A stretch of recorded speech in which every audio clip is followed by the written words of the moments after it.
Welcome, Pokemon Go trainers.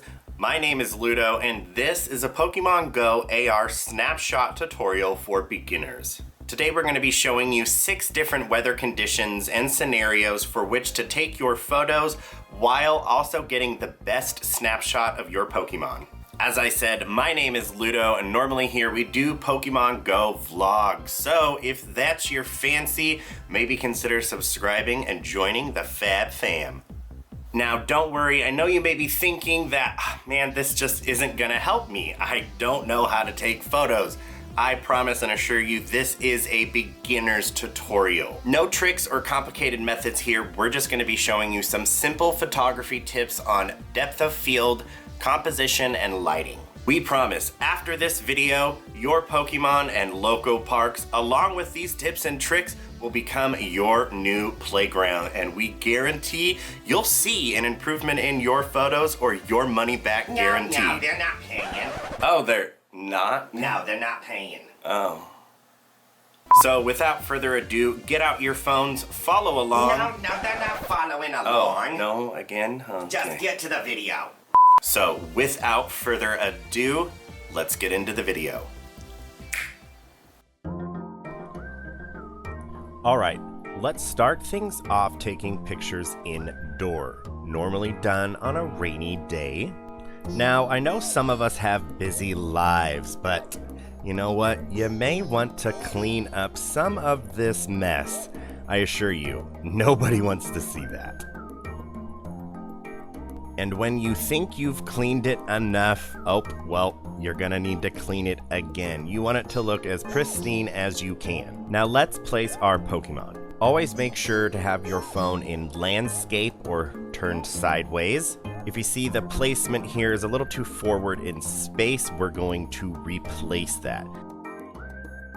This position, once you move over to the side, is gonna look much better. Do the animations, be sure to move around, get the shots, and don't forget that when you swipe them up and down, it will make them face you, and you might as well get one more shot. Let's take things to the bedroom and once again, clean that up like your mama always told you.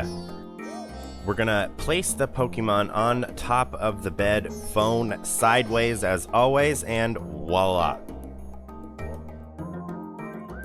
Dang it, Growlithe, I have told you time and time again to stay off the bed.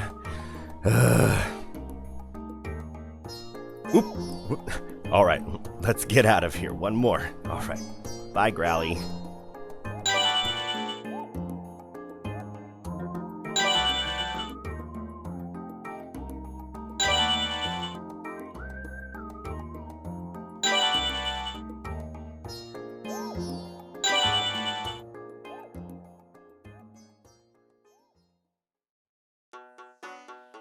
Now let's talk about gray sky conditions, a very common weather we find here in the Great Northwest. We're going to be going to our local park and also utilizing the trees as more light diffuser. Finding already in place things to use as platforms or scenery always work well. While turning your phone, let's place this Pokemon on the stump. Bend down, get on its level. Heads up, Teddy, reach for the sky! Reach for the sky! Remember, change your position, get closer, move to the side, whichever. Now pose, turn, flaunt for me, Teddy! Alright, let's move to another place in the park. Be always on the lookout for other places that you can go to and find to take more photos. Once again, find your positioning while turning the phone landscape. I cannot stress this enough. Place your Pokemon where you like and oh, hi there, sorry. Right in my face. Finding the right angle or distance from the place the Pokemon might take some time. Have fun with it. This is not a race.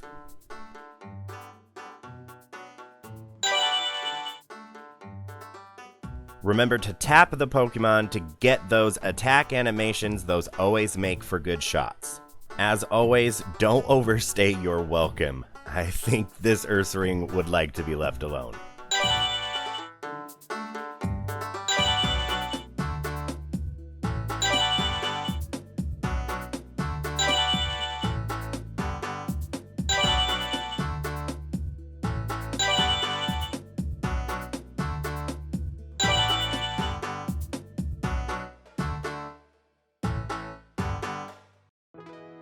Now let's move on to another Northwest favorite, partly cloudy skies. Once again, finding natural things to work with always helps, so let's use this destroyed tree. Place your Pokemon. There we go. Now as you see here, he seems to be a little bit too close. He seems to be actually stepping on the log. Too close for comfort. We're going to replace that. Now when we look at him, he seems to be a lot better placed, as if he's actually going to be nibbling on this log. Now, see this branch? We're going to use that to help frame the image more, giving the image a little bit more depth to it, giving this almost candid feel, as if Bibbarrel barely even knows that we're there. Eat it, Bibbarrel. No leftovers allowed. Taking it to another location with open skies, and we're going to be using the horizon line as our background. Using this tree, what could we... Yep, a bird. Cliche, I know, but come on, he's a pretty dope looking bird.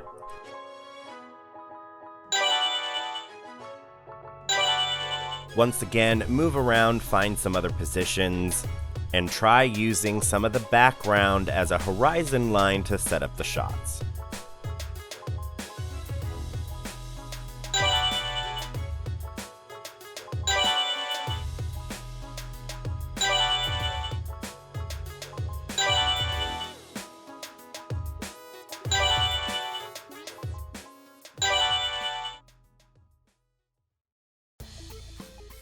Okay, now let's move on to the most appealing weather, sunny. And for this one, we're going to be going up. Now, when you add height to the equation, you can be at somewhat of a disadvantage. Finding the ground can be hard and can take some time. But don't worry, just keep on trying and finding, and once you do, bam, it'll be right there in your face. Now, though the Pokemon is moving on the screen, sometimes that can work to your benefit, as you guys will see later. For now, we're just going to take some giant Charizard over the people's picks with our phone sideways, of course, as always. Again, find your space using another Pokemon. We're going to use the background as kind of a contrast, being that this Pokemon's original form is blue. Its shiny form here is red. Using that contrast to help frame the photo and give you that more appealing look.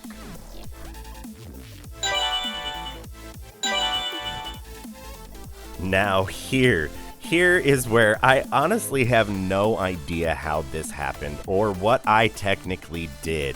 All I was doing, as you see, was walking up very slowly, trying to get this bottom ground line to maybe make its way over the thing, as I did here, and boom, all of a sudden, look at him. Do you see how he's just floating away there? Look at him go. Look at him go. Just floating out into random space there, you know?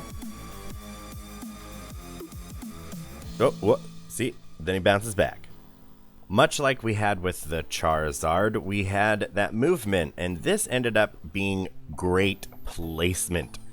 The Pokemon seeming as if it is actually out there floating in space is going to make for some great shots. I moved myself down further, furthering myself in space in the sense to give it more distance, tilting the camera, using the horizon lines. Yes, you're an angel. You're a monkey. Oh, sorry. Moving on. Here's another good example, again, of using props already placed. This statue legitimately provides the perfect twinning photo op here. And yes, I know I always say landscape, but you know what? Sometimes portrait does look good.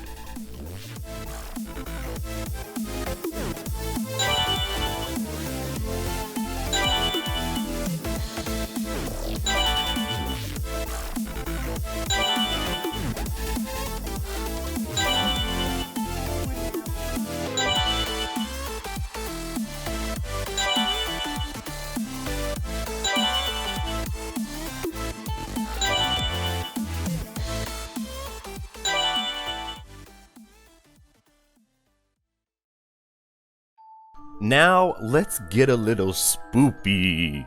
Nighttime photos can be truly amazing, but I cannot stress enough, be safe when you are out at night and playing. With all that being said, once again, find your oh, there she is. Another tip, while you're waiting, sometimes you may have to have the patience of Joe, but there is another animation they will make, and sometimes, you know, you just, up there we see it, you know, sometimes it's not that great. Now, see why I said be careful? These ghost Pokemon are known to be tricksters. Don't take them for granted. Sometimes the trick may be played on you.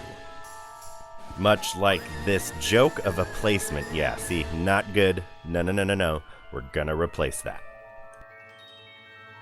Alright, much better placement here up on this ledge. Yes, pose, turn, flaunt. Thank you, Bayonet. Can you see the problem here? The wires are in front of the Pokemon. I do not want to do later editing, so we're going to replace this. Replacing it and moving closer, letting the wires frame the shot works much better. Oh, we've been seen. A few more shots. All right, let's go.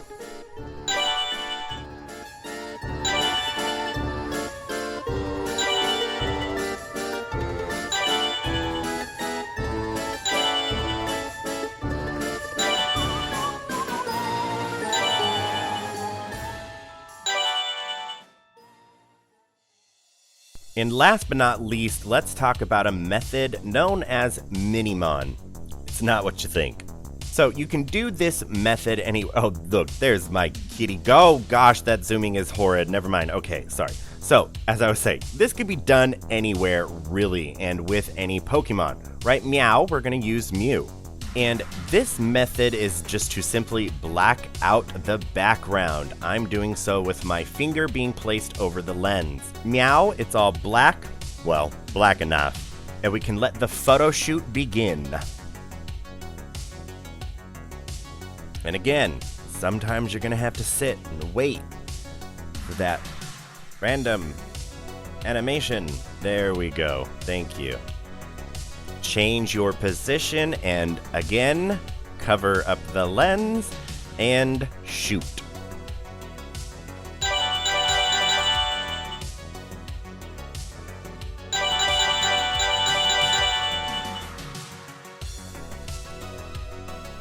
And meow, just like that, we're back in. Aw, look at the kitties. Aw, snap that for myself.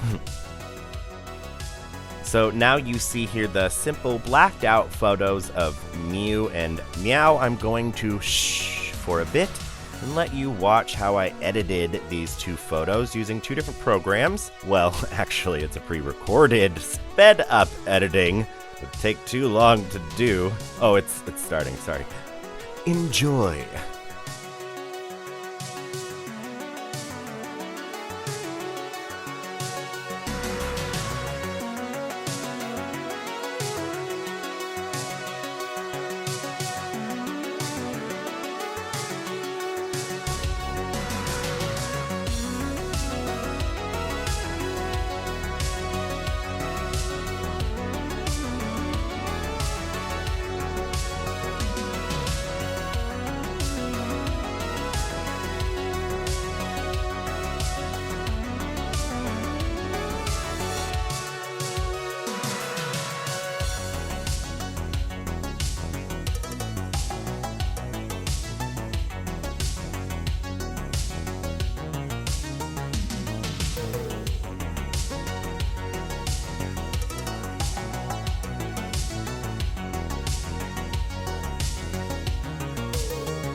that's it. I really hope you guys enjoyed this video, and I hope it inspires you to go out there and take some brand new Pokemon Go snapshots. Please comment down below. Let me know if any of my tips and tricks helped you. Tag me on Twitter with your photos, and let me know if there's any other methods you have used that have rendered good results. Below, I've also tagged a bunch of POKETOGRAPHERS here on YouTube and on Twitter.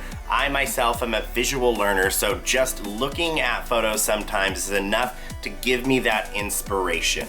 Check these artists out, go and do some of your own snapshots, and be sure to use hashtags and tag those other POKETOGRAPHERs. This was a first video of its kind for me, so please scroll down, give me that like. I put in a lot of effort to make this. It really helps more than you know. Again, if Pokemon Go in general is your thing, maybe consider subscribing. For now, thanks again for watching. I really hope this helps you and inspires you to get out there and take more snapshots of your Pokemon, and hopefully we'll see you in the next video.